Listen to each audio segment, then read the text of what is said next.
Be very careful and make sure you are aware as to where you are so that you understand what's going on with you when it's time to receive from someone that God handpicked just for you. You have to remember, when God handpicked that person to go through for you and God trusted them with that responsibility, that person lived it. That person experienced it. This is not something that they read out of a book. This is not something that somebody told them.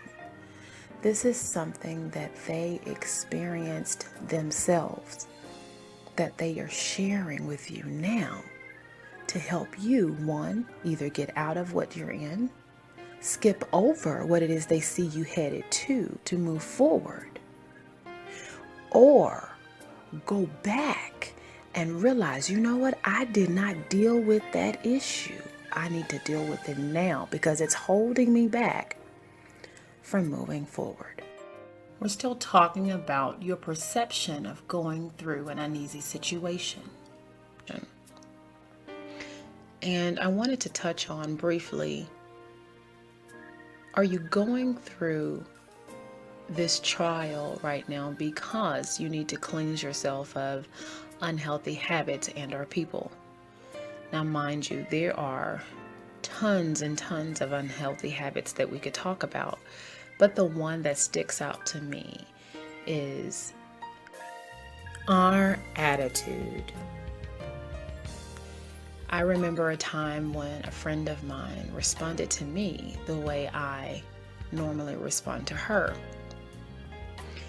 And I was so offended until God revealed at that very moment, hey, that's the way you normally speak to others.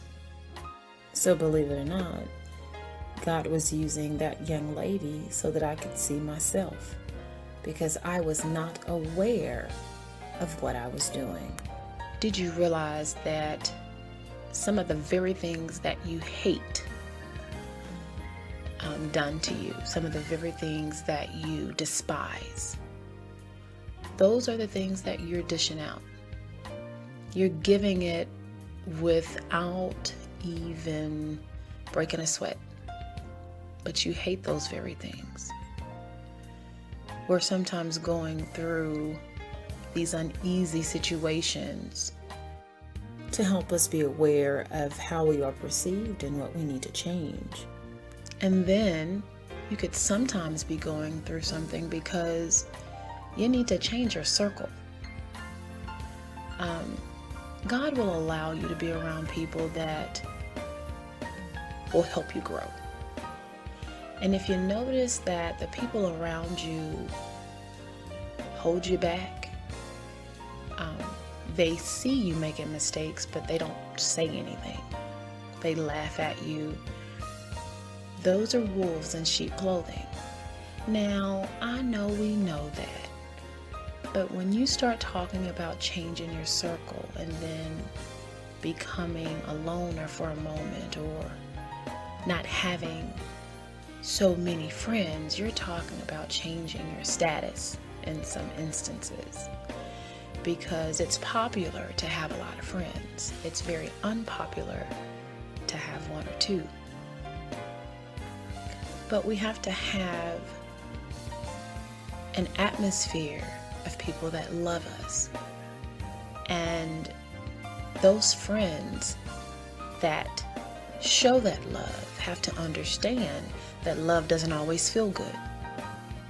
Love requires some level of responsibility. And if you're going to be a responsible friend, you are accepting the duty to sometimes say, hey, that didn't look so hot, or hey, I got something to tell you, and it's not going to feel so good, but I love you and I want you to grow. But not feel that because you're saying it that you're above them, just understanding, even though we are equals, I see something that you could work on. And as your friend, someone that loves you and wants you to grow. I gotta tell you this. And we'll grow together, and vice versa. When you see something that they need to fix, you voice it. Now let's talk about when the situation that you're going through is actually setting you up to be used more.